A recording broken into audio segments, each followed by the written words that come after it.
It's Sunday again, guys.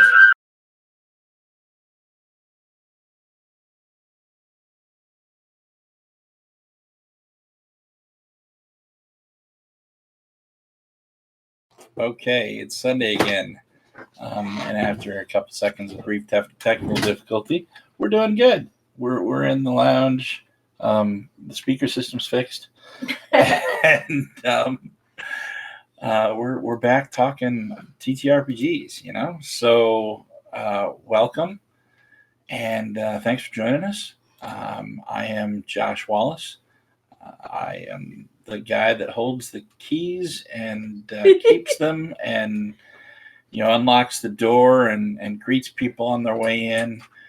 I'm training for Walmart, I guess. So come on in, take a chair. There's snacks, there's drinks, and come chat with us. I'm sorry, I'm eating snacks. I'm Joanne Wallace, the angel of Angel Citadel, because yay me. Yeah, welcome. We are talking about a sensitive topic tonight. The sensitive topic that we're talking about tonight is whether or not you should include mature themes in your games, specifically talking about sex and emotions, because ooh, scary emotions. Part of the reason why we're talking about that is that our good friend, uh, he's released the second book for Defiant, called House of Camille. House Camille, yeah. And it includes some of these themes. And yes, I know it's a safety issue, and I've talked a lot about the safety tools. Now I'm going to talk about why it can be a good thing to include these despite the need for safety tools, or maybe because of the need for safety tools.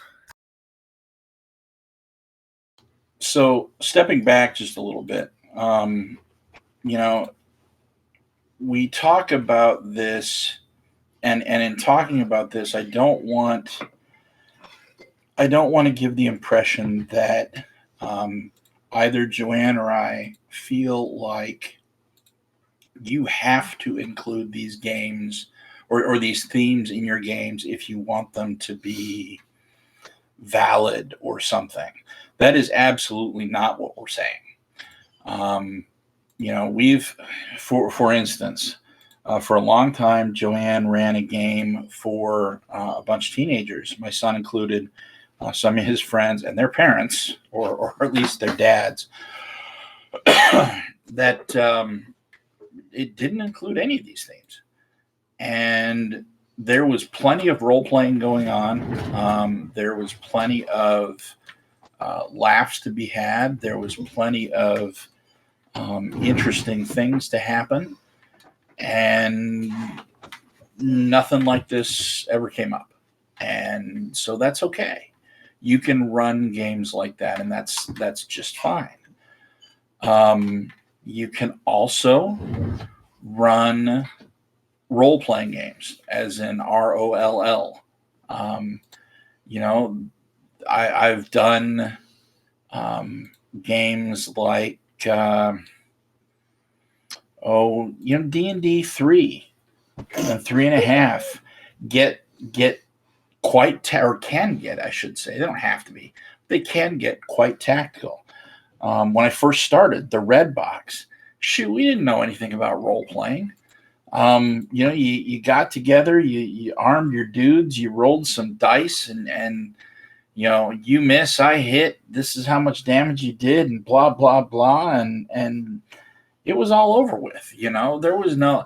I didn't ask what my fighters' feelings were, but I was 10. You know. So I mean, you can totally do stuff like that, and there's games that excel at tactical mechanical combat, where you don't have to mess with any of this stuff.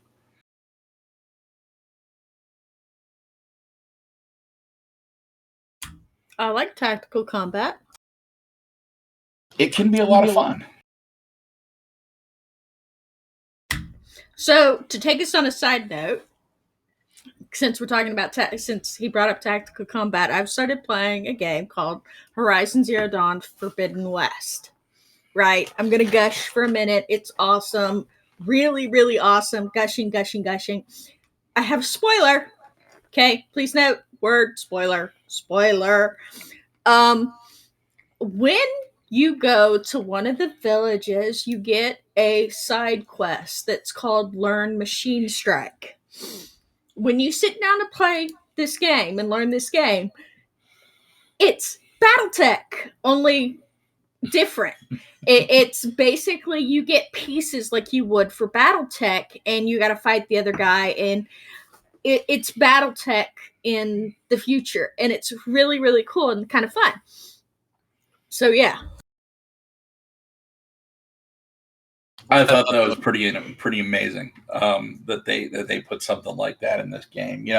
You look at stuff like what Red Dead Redemption Online or whatever, and they've implemented Texas Hold'em and regular poker and stuff like that. There have been games that have implemented various strategy games, chess. I think there's a Star Trek game that you can play that 3D chess or whatever in. And Borderlands 3. And Borderlands 3. But this, I looked at it and that was what I said when we first saw it. She started playing because one of the quests is, go learn this game. And she started playing, and I looked around at the pieces and what they were doing. I'm like, dude, that's Battletech. So yeah, all right. In spoiler, back to this discussion. So yeah, playing games and whether or not you should include sex is a discussion to have. I don't want to talk just about the safety tools. I am going to reiterate consent, group discussion before you bring these topics in. But yeah, let's talk about if you should and what benefits bringing something like that into a game would be. And you mentioned sex, and obviously that's the big elephant in the room, right? But I don't want to just limit the discussion to sex. I want to talk a little bit too about horror. And when we first started getting into things like consent and gaming, that was our really kind of our first exposure to it was Stay Alive. Sean Reynolds did a Cipher System supplement on horror games and introduced this as part of that. The Mindcook Games released it for free, and there's really not a whole heck of a lot of sex there to begin with. It's more like body horror and gore and things like that, and talking to your players about whether or not that's okay. But the question is not really so much that we're trying to cover tonight anyway, is not really so much what's the safety behind that and why you should have safety behind it, but why would you ever want to do it in the first place? And there's actually lots of reasons that you might try something like that. So we're going to talk a little bit about that tonight. Yep. So, and the reason why I keep talking about sex is because I'm not just talking about the physical act of copulation. I'm also talking about sex as in defining your gender, as in how you act with other people, the male to female ratio that you'll find in games, and now the male to female to other. And I say other because I've got two people that I'm friends with that are playing D&D right now, and they both identify as asexual, which is really awesome. They're really sweet people.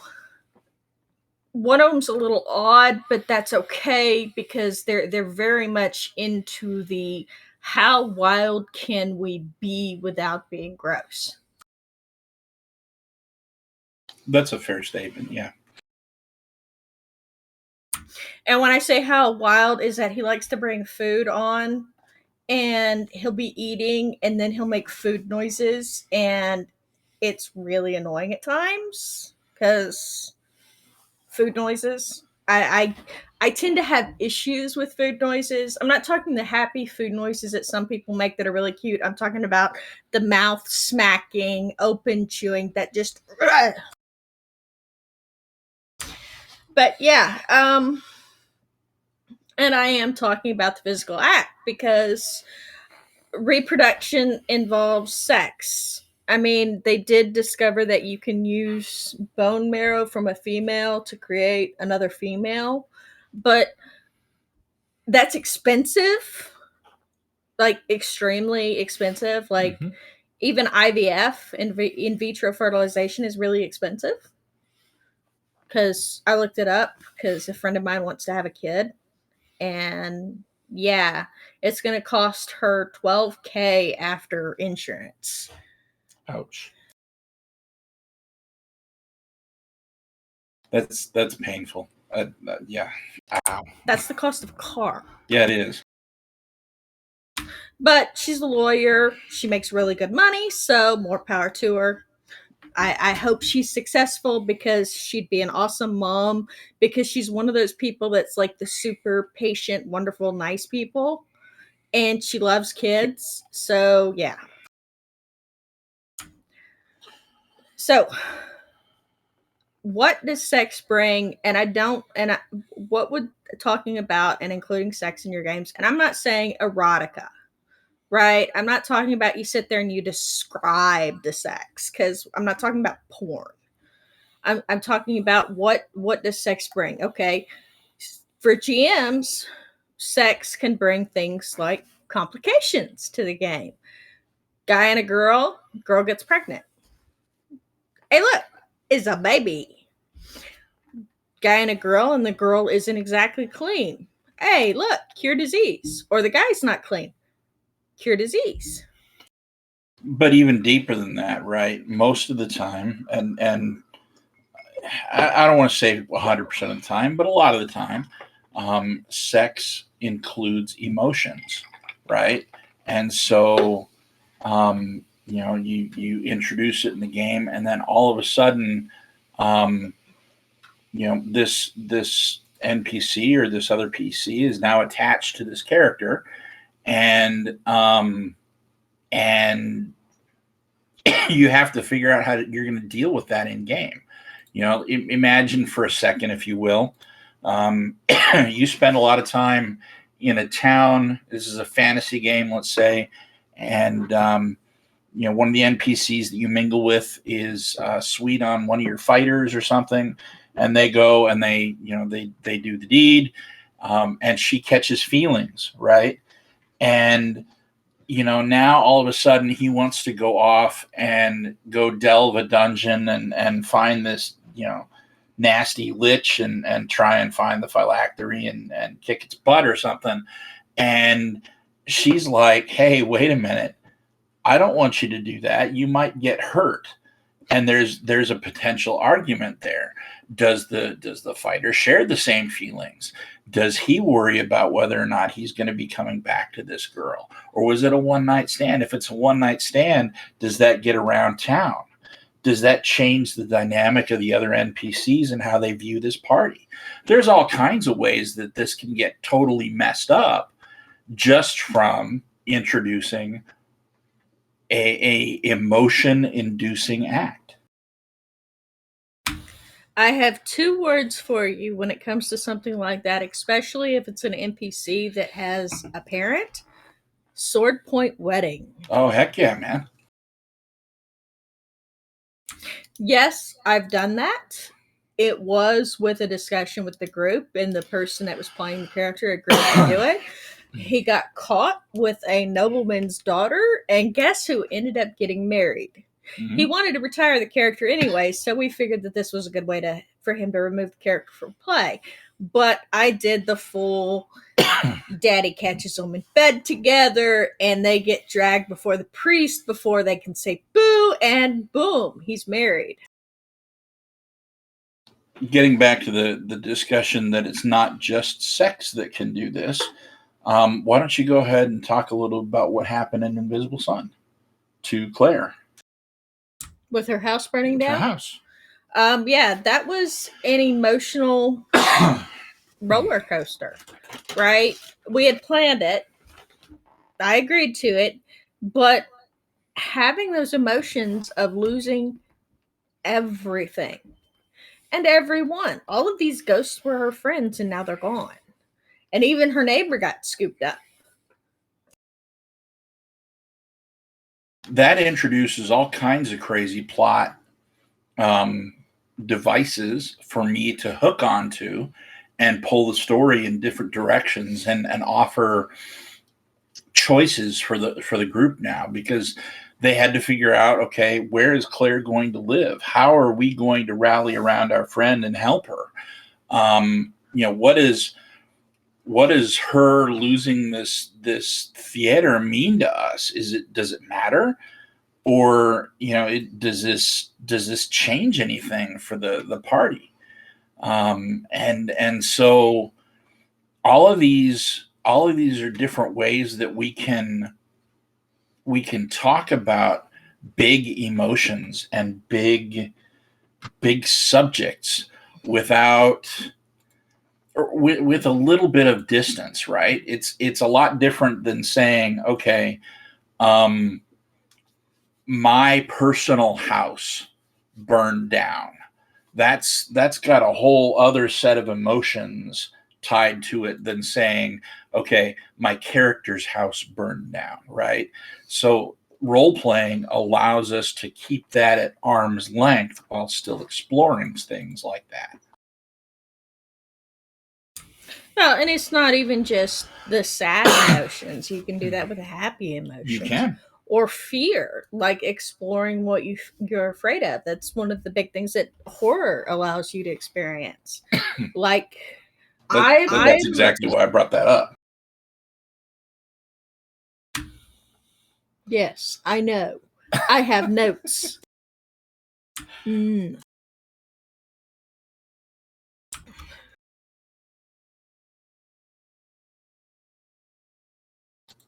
And Yes. you're correct, Fook. When people can't keep emotions at arm's length, it can become a problem. And so you have a session zero, right? You say this is the kind of game that we're looking at doing, and maybe some of the topics that we're going to skirt around, and you keep checking in with them. That's part of what the safety tools are for, is just saying, hey, check in. Is everybody okay? Are we still good? Do we shift the narrative some? You've got things like lines and veils that people can use to say, all right, this is starting to get too raw. Let's maybe fade it out. Or I want to dive deeper into this. Let's pull the veil back and see what's there. So you can use those in a whole lot of ways, to play around with some of this heavy kind of stuff.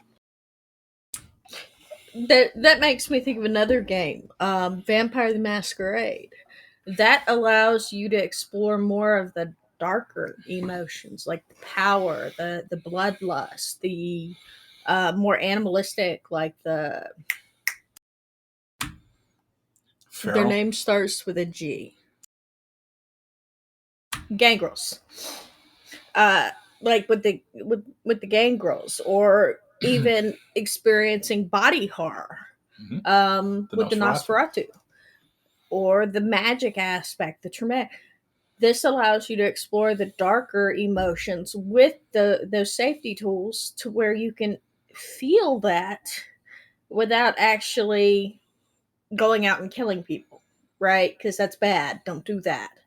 But you can feel those emotions. You can experience, if you're into the role playing, you can experience the darkness, the fear, the height of ecstasy as you quote unquote feed on your victim. You can absolutely do that for session zero. And in fact, that's a perfect place to do it. Say I want to explore what this would do in character. Let's work this out and talk about how we're going to make that happen. um, in game, how far you're comfortable with, how far they're comfortable with, and how far the rest of the party's comfortable with. Yes, folks, you can also do it after. Um, I recommend that before you talk to your GM privately, and then allow the GM to bring it up to the group if that's something they're comfortable with. That way, you're not putting the GM on the spot. Uh, when you're starting with session 0, everybody's on the spot and getting highlighted. But if you don't give your GM word of warning and you put them on the spot, a lot of times, if the rest of the group is okay with it, the GM will agree to it, even if they're not exactly okay with it. Because a lot of GMs and players and even people have this society pleasing mentality where if the group wants something, they'll do it. And I know you wouldn't, but you're not the only one watching either, sweetheart. Yep. But yeah, you talk to your GM first privately, and then if they're okay with it, they can bring it up to the group as a discussion point. And then if they're not okay with it, they say, well, I'm not really sure I'm comfortable with that idea, and let it go. I know a couple of GMs that get comfortable with it, especially if it's a guy. They have a hard time playing a female NPC, and it makes them feel a little awkward because let's be honest, the mentality of a female is very, very different from a male, period. There's been enough research into it, and it's not just societal, whatever. I'll get on that soapbox another time, but it's not just societal, it's just the way we think mentally is different from the way a guy would think, and sometimes guys have a really hard time playing a female NPC from that standpoint. That's true. The other thing I wanted to get back to, you brought up Vampire the Masquerade, and I'll get a little bit personal here. I have actually never played Vampire the Masquerade, and that started probably because of the way LARPing was back in the 90s, particularly in that scene. It was not something that I ever wanted to get into. The people that did it were often fairly dark about it, and I just didn't want to. I wasn't comfortable in that headspace. But what I'll say is, the older I've gotten and the more emotionally nuanced I've gotten, and that happens as you get older, the more interested I've become in potentially trying something like that out.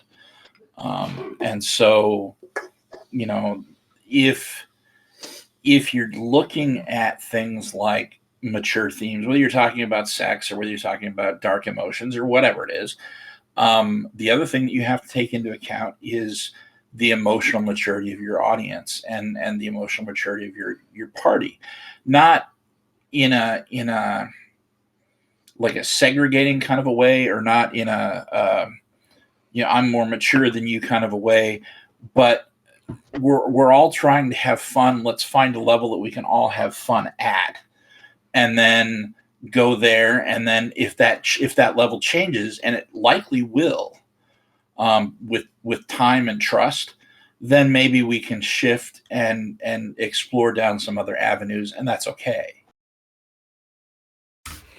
I freely admit I did one campaign of Vampire the Masquerade. I LARPed. I loved most of it, but LARP, like any other game, is going to be it's either really, really great or it sucks a lot. This one it was good. It wasn't really, really great, but it was fairly good. There were parts of it that sucked a lot. There were a couple people that liked to take it too far, and yeah, it was not. Well, and Well, and I've played good LARPs. I played there was one year NewtCon did a Star Wars LARP for the entire weekend, and I played as a Jedi spy or something like that, and I had a freaking blast. It was amazing. The story was fantastic. The people playing it were very respectful. They were the moderators and everybody were doing a fantastic job keeping everybody going on story, on point, and it didn't bleed over into the other areas of the convention in a way that was uncomfortable for everybody else. But we still had, I want to say they had 60 participants or something like that. And it was just insanely fun. But, then contrast that with, like the other experiences that I've had with Vampire and whatever. And it's just like, yeah, I don't know if this is for me, but now looking at, because we got Vampire 5th edition, and I've taken a look at it a little bit. There's some things in there that's like, this would be kind of interesting to explore with the right group. I will also point out, this is going to sound kind of ageist, but how much fun a LARP is going to depend very much about how old the people playing it are. There are some people, and I'm not doing this as a blanket generalization. It's just I've noticed that middle-aged, right, people from late 20s to mid 40s tend to be the more relaxed group. As you get beyond 45, except for a few, yes, they are. As you get beyond 45, you start getting the old timers, the gatekeepers, the people that think that their way is the only way. And then you'll often get a lot of the younger people, mid to late teens, that are very focused on edgelording. Mm-hmm. And I'm not saying this is a generalization. I'm not saying everybody's like that. I'm saying that in my experience, this is how it's fallen out. And yes, war reenactments are often LARPing for old people.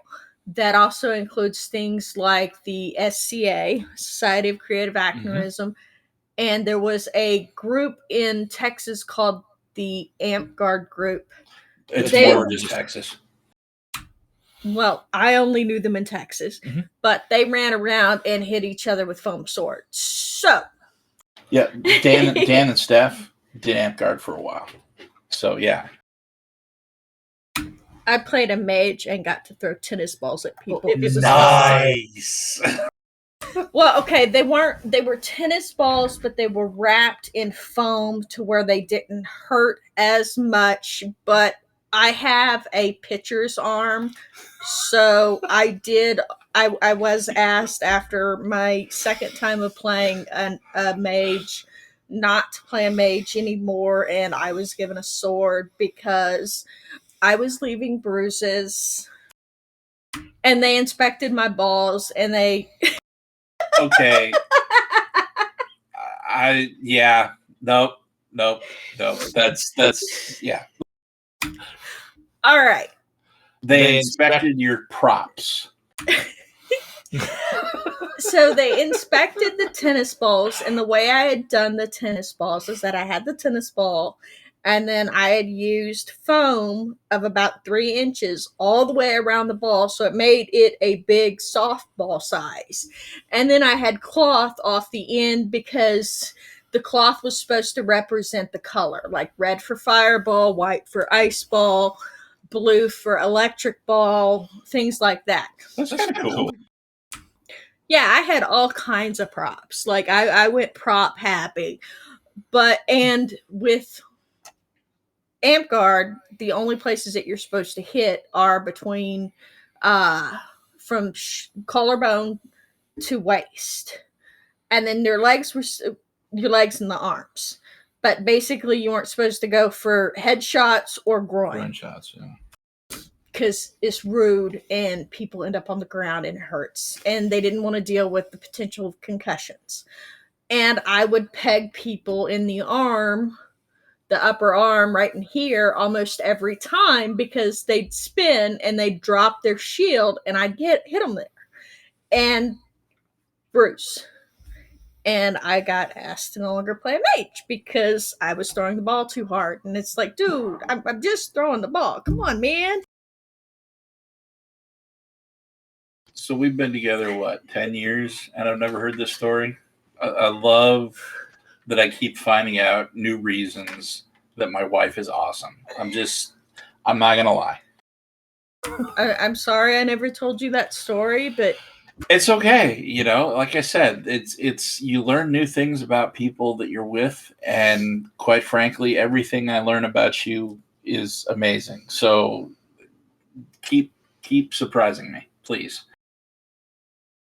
I will also point out that I was in my early 20s, so that also I was still military and farmer, so I had that strength. And yeah. But yes, actually there are several war reenactments that are no longer put on. However, since we're talking about reenactments and stuff like that, if you like zombies in Texas, in at the end of summer, they do a zombie apocalypse scenario, and it's really fun and cool. And yeah, You might have to look up the link for that one and drop that in chat because that's pretty cool. now I don't know if they're still doing it with COVID, but it was, because when I did it, it was pre-COVID, but it was awesome and fun, and you got to camp out, and I liked camping out. I liked camping out because I was young and stupid. Now, if I don't have a proper bed, I turn into a cranky old lady. Do we have any tales of mature subjects going wrong at our table? I do not. I tend to be very quick to shut that down hard. And I get very loud when I have to do that. I do not have any tales of it going wrong at my table. I have played at tables where it has gone wrong. I have played a game. So one of my personal no-nos is child sacrifice. I don't screw around with kids. I don't do any of that. That's no fun for me. And I played at a table, traditional type fantasy game once, and it was a what was it, a 4-session campaign or something like that, where like half the game. This was after asking what the deal was. Like half the sessions were about this cult that captured kids and sacrificed them. Another one's cannibalism. It squicks me out. And that was a session 0. And then we participated in a game that made that a part of the game. And I like to think that I'm a fairly easygoing kind of a guy. And I ended up not saying anything. I probably should have, but I'm no one else really had a problem with it. And it was like, okay, I know this is going to be a finite thing. I'll just put up with it now, and then I won't play with that particular person again, or won't have them run a game for me. And I've actually never run with that person again, or those two people again. I've played with one of them since, but I've not been in a game with them. So yes, it happens. I'm not big on confrontation, and I probably ought to do better at that. But so yeah, those are my stories anyway.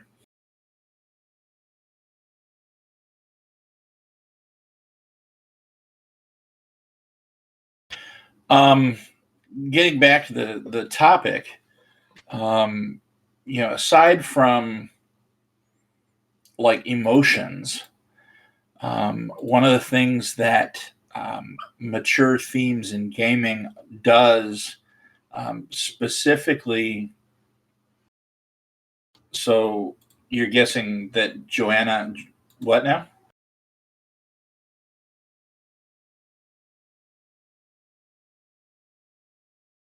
Yes, very much so.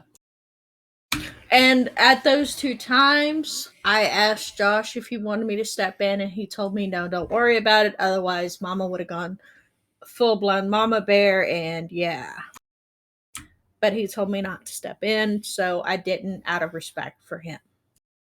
There were some other reasons that we had going on in the back of our heads. It was a conscious decision, not one of the more comfortable ones I've ever had to make, but I made it. So, um, anyway, the topics that you can explore don't just deal with emotions; they can deal with big, uncomfortable type, nasty events. One of the ones that I like to talk about a lot when I use this as an example is genocide. Genocide is not a very comfortable topic, but science fiction has been doing genocide a lot. For instance, one of my favorite books was a book by the name of Ender's Game by a guy named Orson Scott Card, and it talked about extermination of entire species. Why is that? Why is that okay? Why is it okay to talk about that? Because aliens. We exterminated aliens. And because aliens and aliens aren't, real or whatever, we can talk about this. Ender Shadow and that series is by far better. I absolutely agree. But one of the reasons we can talk about that is because the concept of aliens is so far fetched from our everyday lives that it's a lot better than saying, okay, we're going to exterminate all wolves off the earth or all white people or whatever, right? That everybody turns around and goes, ugh, when that happens. But we're talking about aliens here, and they're not really real, or if they are, they're 800 billion light years away or whatever. So it's okay to talk about that in a conceptual way and not get that squicky kind of reaction. Role playing can also deal with some of those type of topics if handled delicately enough. Again, you need to have consent. You need to get your players involved in that discussion. Say, hey, I'd like to talk a little bit about this. I think this is something that would make sense for the story that we're trying to tell. What do y'all think? Okay, but with it being not you, with these being characters that you're imagining in a world that doesn't exist, then it allows you to touch on those topics and kind of explore that space in a much safer, much less personally invasive way.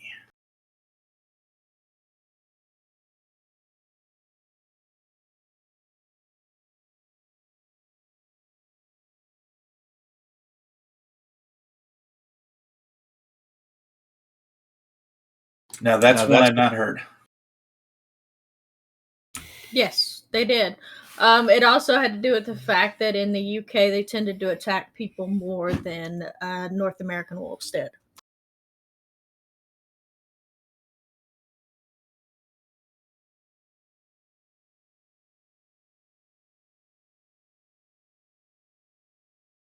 Well, since we're going with uncomfortable discussions, oh God, let's include something that has started as a fandom for a book series. Go ahead. Now, and yes, I'm talking about sex again, because I'm going to be honest, I like sex. I like discussing sex. I like exploring safe sex. I like exploring the thought behind safe sex. Not just whether or not you're wearing a condom, but also things that bring you pleasure or your partner pleasure.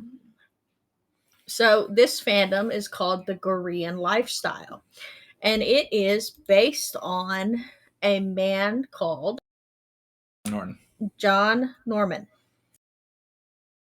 He wrote a series called Chronicles of Counter Earth, and in this series, he talks about different BDSMs, and how he felt that some of the more intense stuff was unacceptable.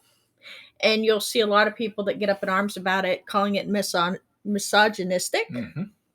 I can English, honest. Um,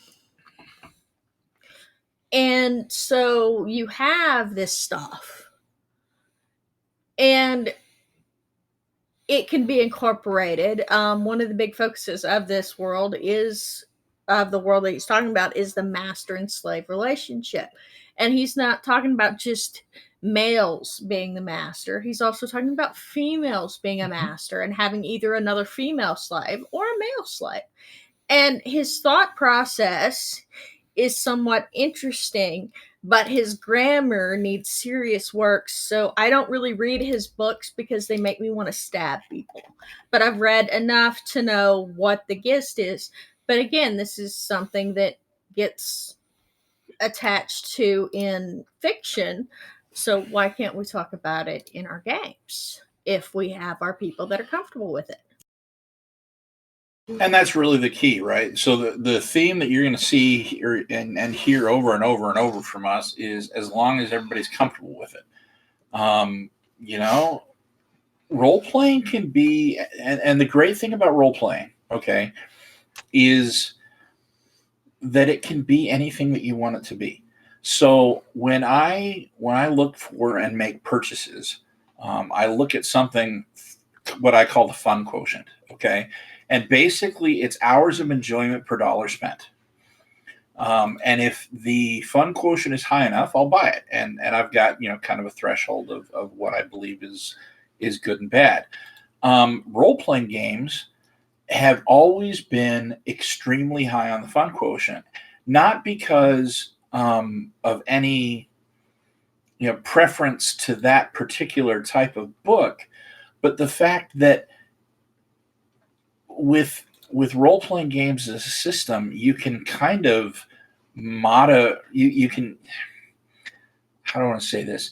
You can model really anything that you want to, any scenario that you can imagine, right? Anything that you want to dream up. And so the replayability of it is extremely high. As opposed to like a game like Monopoly, where you go around the same board over and over and over and over and over and over and over again. And the game really never changes. So if you start looking at adding more elements, like Joanne was talking about, whether you're talking about sex or um, similar type topics or emotions or war or slavery or genocide or whatever, right? There's all kinds of different ways to make a setting within a given role-playing game unique. And you don't need to buy anything new to do that. And that's, to me, that's an amazing thing. That's one of the things that makes role-playing games incredibly powerful as both a introspective medium and a storytelling medium. Yes, it can. I agree with you, Fook. Yes, you can have it change from game to game, even with the same group, because it depends on what the game is. Like, I'm not going to accept PvP in games like Cyberpunk, Shadowrun, those kind of games. I'm not going to do PvP. It's too easy to have feelings hurt. But in a game like, what was that one? Blades in the Dark? Blades in the Dark. Where it's got the set structure For PvP, I'm okay with because it's got that structure in place. It's not a I'm going to attack your character just cuz. I'm going to steal all your character stuff just cuz. It's you have to have strict guidelines for the PvP in my games because I don't want in-game actions punishing out of game action stuff. For example, somebody brought up not giving XP to somebody who couldn't keep showing up. Real life comes first, and I pointed out that all that's doing is providing an in-game consequence to an out-of-game issue instead of focusing on that character and whether or not the character's joining in all the time. Why not have the player play a character that can either drop in and play a character that drops in and drops out as needed? Because they were playing D&D, and I said, you need to make sure that if there's an out of the game issue, you address it out of the game. Don't use in-game stuff to punish out of game stuff. And the reverse is also true. Don't use out of game to punish stuff that happens in game. As much as I hate to say it, what my player would do, this is what my character would do, is not an excuse, but there are times where a character will do stuff that they would do, and it causes hurt feelings outside the game because some people can't take a step back from that emotion, like we talked about earlier. You need to be able to step back from your emotions. Just because you're attached to your character doesn't mean that stuff can't happen to your character. I had one player get really pissed off at me because he decided he was going to be stupid with his character, and his character died. He decided that he was going to sneak off by himself and attack a goblin by himself, and he gets wounded, takes 2 points of damage because it was just a goblin. He was upper level. And then he decides he's going to run over without checking for anything, and he opens a chest. Well, the chest was a mimic. He got A. Oops. That's why you don't split the party. That is exactly why you don't split the party. Unless splitting the party is interesting. Well, his entire purpose of running off by himself was because he didn't want to share loot with anybody else. That's not a good enough reason to split the party.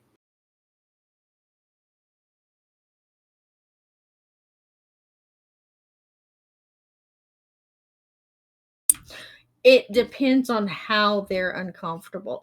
Are they uncomfortable because they can't see the people? Are they uncomfortable with the tone of the game?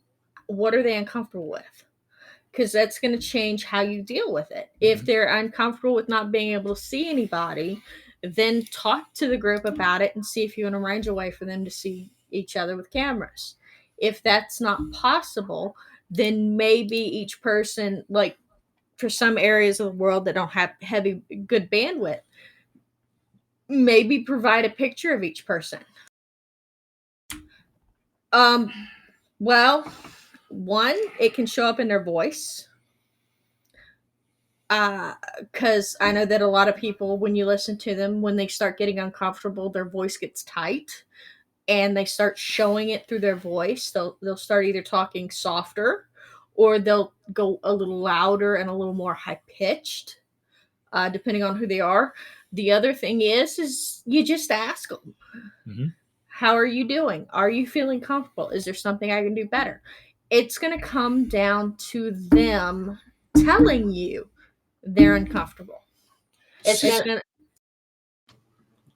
like you're saying, communication is a two-way street, right?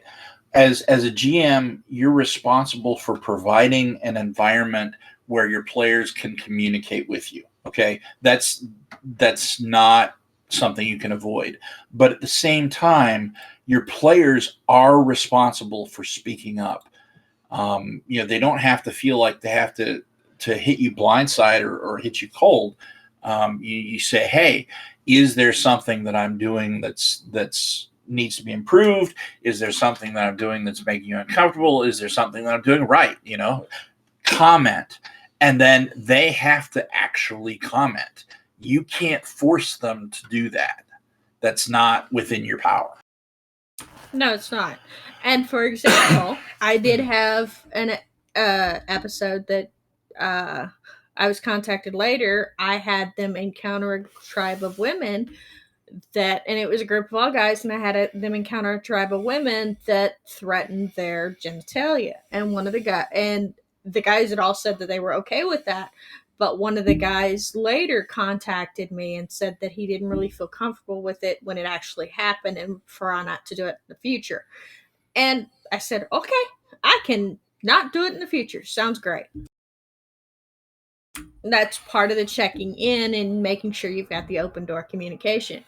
For example, my D&D game, I've got multiple chat channels. Each of them have their own private chat for me to see, to where they can talk to me if they have an issue with something that I'm doing, which helps. Yes, it is. They have to tell you when they're uncomfortable if you don't have a camera. Because with some people, even if they have a camera, you're not going to tell that they're uncomfortable because they'll pull on a mask. But at the same time, you have to provide that environment where they can tell you and they feel comfortable telling you, to the best of your ability, right? You're not perfect or anything like that, but there's a difference between GMs that very openly come across as it's my way or the highway, and if you don't like it, get the heck out of my game, and GMs that are like, we're building this shared story. Let's talk about this together and figure out how to make it better. And if you've got issues, come talk to me, and I'm open to working with you, and we'll find a solution together. Yes, they can. I'm extremely good at it.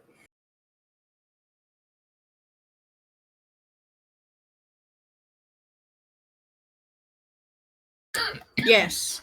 My husband is a wonderful, loving man. He's very much the introvert, but you wouldn't know that most of the time when he's out in public or dealing with people.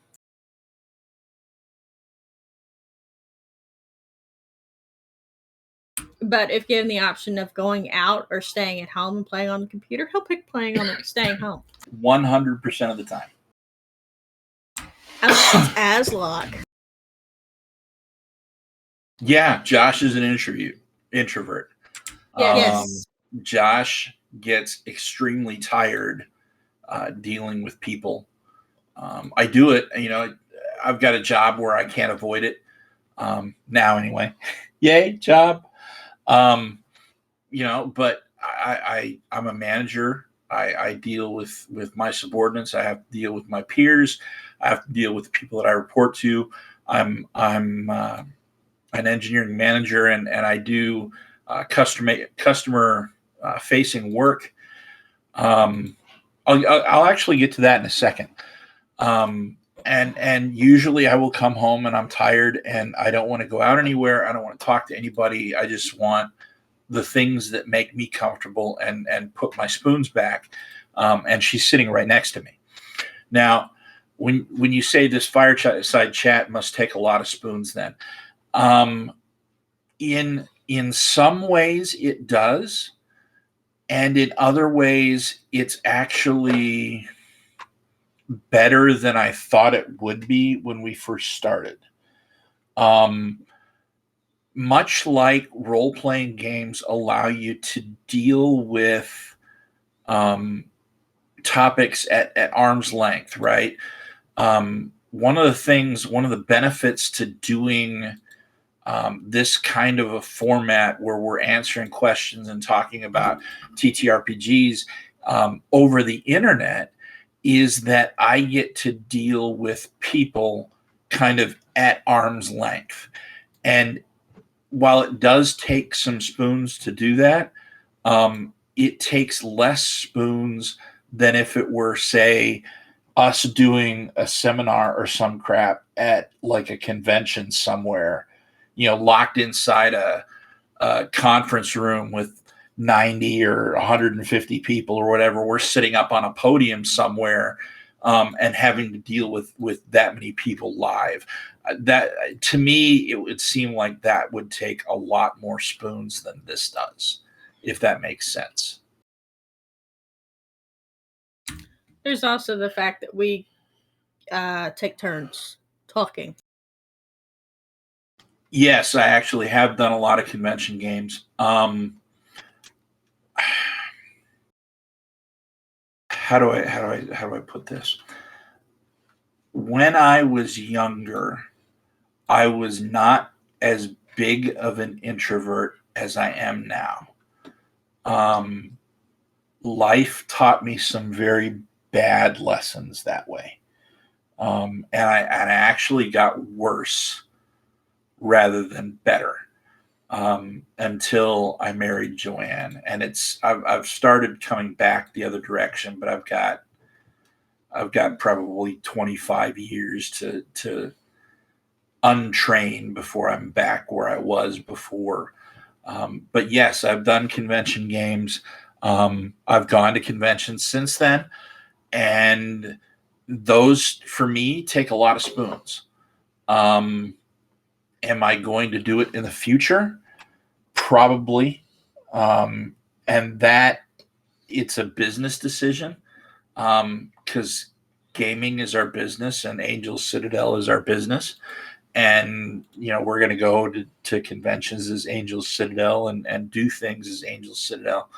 But I'm going to come home from a convention and I will have probably taken extra vacation on the back end of those days just so that I can recover from having had to use so many spoons at the convention.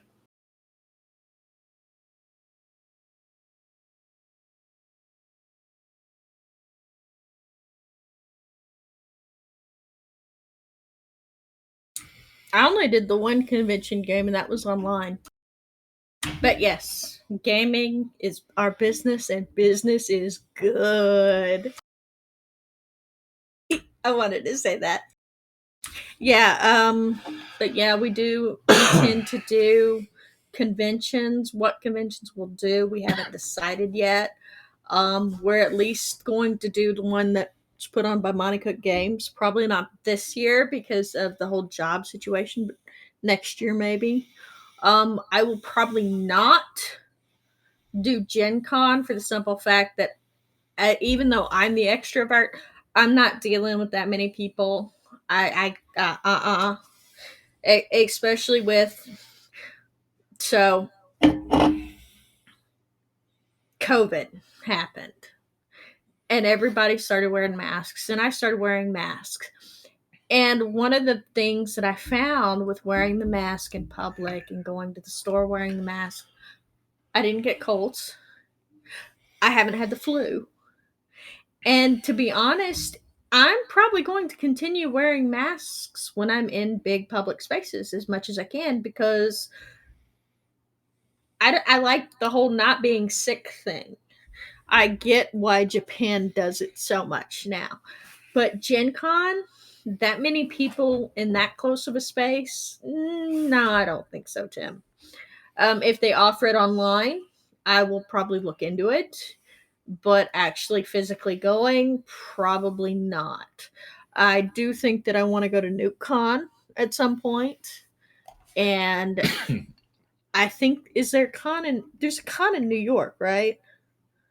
Yeah, there'll be a con in New York City. There's probably cons in Virginia and DC area too. So there's going to be opportunities. Yeah, we're moving like an hour and a half from DC, which is going to be awesome. I've gushed about this a lot. It's going to be awesome because I'll be able to go to the museums that I've never been able to go to because I lived in Texas. Texas to DC is a bit far and expensive, but we're going to be an hour and a half from DC, and so we'll be able to go to the museums. And I've already talked to Josh's son and agreed that we'll arrange for us to go in and take a Broadway play as long as it's not Cats. I'm not doing Cats on Broadway. Yeah, I feel No. When they did that with Taylor Swift, it was not okay. Not okay. That was just creepy. It's all right. So yeah, that's probably what's going to happen.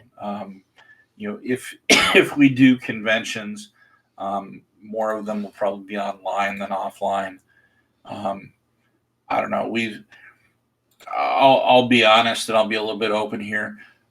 We've even talked about running our own convention, our own online convention, as Angels Citadel, and offering that opportunity. I don't know if that's something that we're going to end up doing or not, but it's at least something that we've discussed, just to be able to offer that experience. Um, so it's like she said, the in person aspect is good to a point.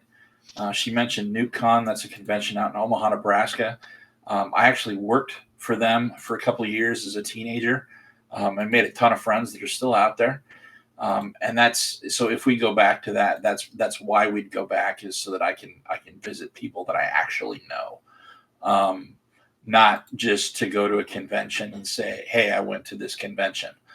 Um, but the online stuff, that's going to be so that we can actually run games or sponsor things as Angel Citadel or whatever, right? Um, so yeah, it's that managing that tiredness, that the amount of spoons that gets used, um, can be a chore sometimes. And I try and do as best I can, and we try and do as best we can. I've got probably the most amazing partner on the planet, and I couldn't do it without her. But even then, it can be a struggle, and so I have to choose how I interact, um, a little more carefully than perhaps I used to.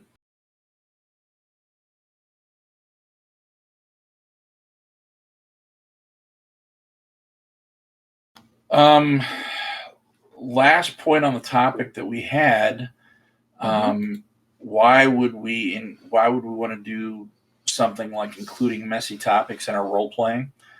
Um, for me, it makes the world a lot more relatable, because it tends to feel real, right? So if your NPCs don't have really any deep emotions about anything, or if your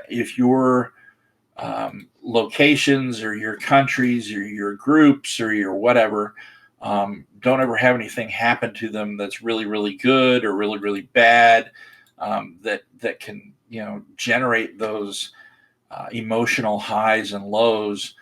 um, there's not as much I've found to draw characters in from a role playing standpoint, an ROLE playing standpoint. Now, again, I'll go back to saying you don't have to play this way.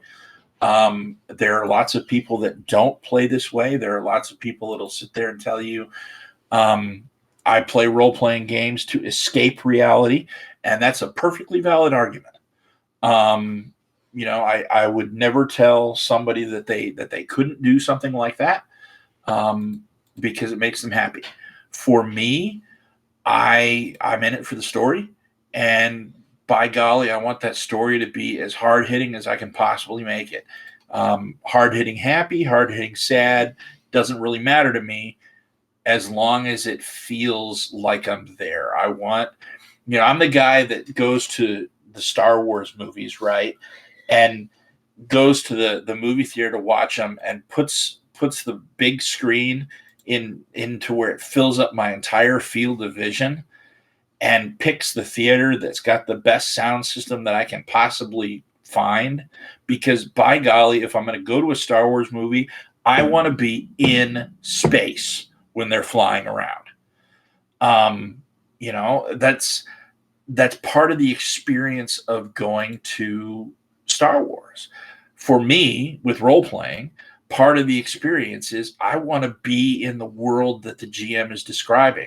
Or if I'm the GM, I want to put my players in that world. And so I want to make it as easy as possible for them to lose themselves in their characters and lose their characters in my world, um, rather than keep it at arm's length and not be able to see and breathe and smell and hear and taste and touch what's going on in the world. I get off on that stuff. I love when my players come back to me after a game and say, that was amazing. It felt like I was there. I love that. I go for that. I don't always get there. I'm not perfect, but that's what I want. And if you don't include things like what we're talking about, it just doesn't feel real to me. You don't necessarily have to show them. Again, Joanne talked about this isn't erotica or anything like that. We're not talking about describing, Reginald's turgid member. Okay, if you don't get that reference, go watch 10 Things I Hate About You with Heath Ledger. It's an old teenage movie that's a parody of Shakespeare. Horrible guilty pleasure of mine. But anyway, we're not here to talk about that, but we are here to show life in all its glory and all its foibles. And that's what I'm personally about when I do role playing, when I run a game, when I play a character. I want to be there.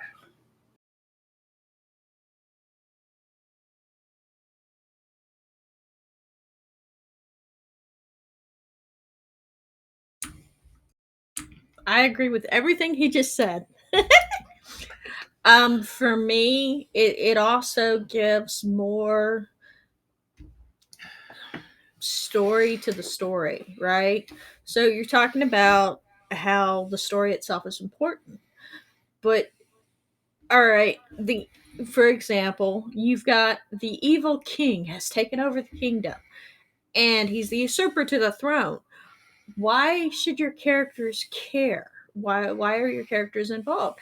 And then you start adding in things. He's doing X, he's doing Y. And then maybe you describe some of those things to where they feel more like this world is real and there's a reason for them to be involved in this world.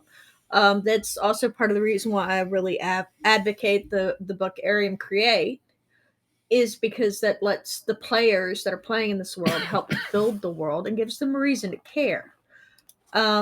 Including in other hard topics, things like politics, slavery, uh, mass genocide, murder, assassination, the darker side of those, torture, sex, obviously, because I like sex. What else? Just stuff like that. You want to include it because you want to include some of it to where they feel like the world is real, like it's important, like there's a purpose behind what's happening. There's a link to Arium Create in the chat, just so you know.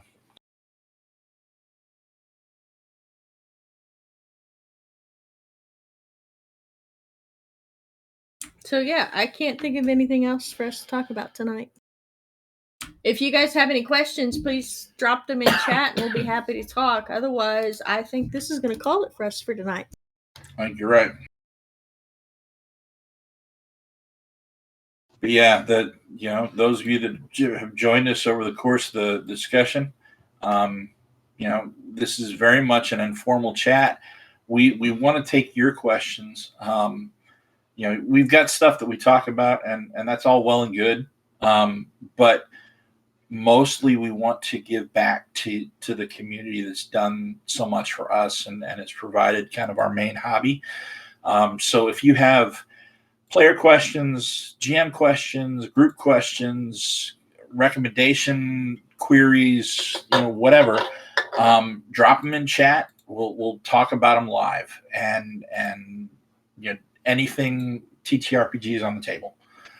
So as far as putting up with Fook again, Fook, it's not putting up with you. All right, you're a friend. We appreciate your support.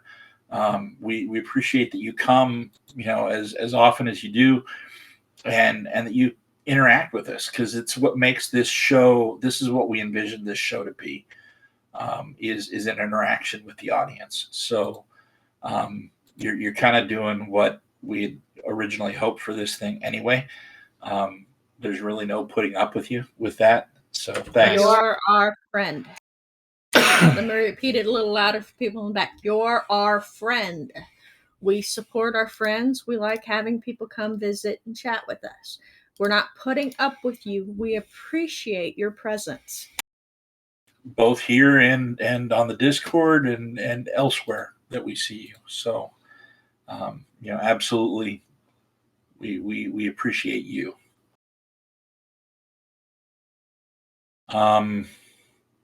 Before we head out, just a couple of quick announcements. With me getting a new job, take a look at the Twitch channel. Our schedule may change a little bit, so keep an eye out there. We'll try and put it. We'll try and post it in our Discord and on Twitter, and on Facebook as well, and MeWe, with those changes. But this is kind of the primary place for our streaming stuff. So take a look at. I don't know when you started talking with us. Yeah, I was going to say that. When you started talking with us and then kept talking with us, and you just kind of became our friend. It's not like a push a button and boom, this person's a friend. It's say, hey, I like this guy. He's fun to talk to. Focus friend. I mean, we don't have badges or anything, but we could get badges. I could totally do that. Friend of Angel Citadel. So yeah, coming up next week, we've got Friday night. We're going to be playing some more Grim Dawn. Sunday is Invisible Sunday, and I will be running the Actuality again at, what is that, 4? That's not 4. That's 3 p.m. Eastern time, 3 to 6. And we will be back here in the lounge at 8:30 on Sunday, chatting more TTRPGs. Friday's Grim Dawn is 8:30 until we get tired. That's typically around 10, but we may or may not go longer. Other than that, just we appreciate you. Feel free to chase us around the internet. You can find us all over the place. You can find us at Chase. Chase. Discord, and there's a link tree there that's got all the different ways you can contact us. Discord, Twitter, Twitch, YouTube, Facebook, MeWe. We have a store that sells Angel Citadel merchandise. Both of us now have hoodies, and she's got a phone case. There's all kinds of other stuff there that you can pick up if you want. And that helps a little bit. We have a Patreon. That Patreon has some exclusive content that's just for patrons. $1 a month will get you a special role on our Discord. Starting at $3 a month, you get access to all the special content that we've got there. And most of it is cartography that I've done, but some of it's stuff that Joanne's done, either cartography or some additional game-related items. We try and put up something every month. With the move, that may be a little bit more difficult than it usually is, but bear with us. We'll get back to some regularity here just as soon as possible, because we want the regularity too. What else am I missing? Am I missing anything? I don't think you're missing anything. We've covered the move. Yeah. So yeah, follow us here on Twitch, and subscribe to our YouTube channel. That way you know when our videos go up. Do we have mask merch? No, we do not. They do not have masks available yet. Yeah, that was not one of the things that was an option with the store that we went with. Um, Not that we wouldn't mind having Angel Citadel masks, but that was not an option that we had. So I can go take a look.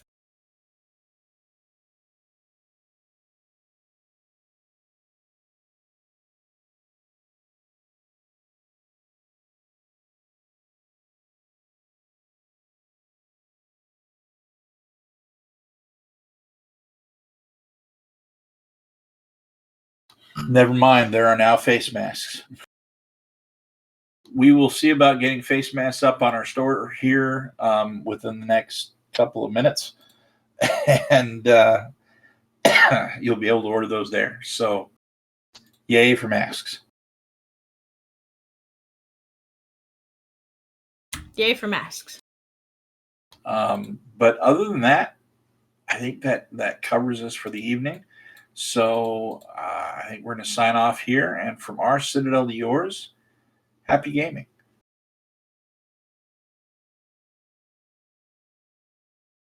Happy gaming.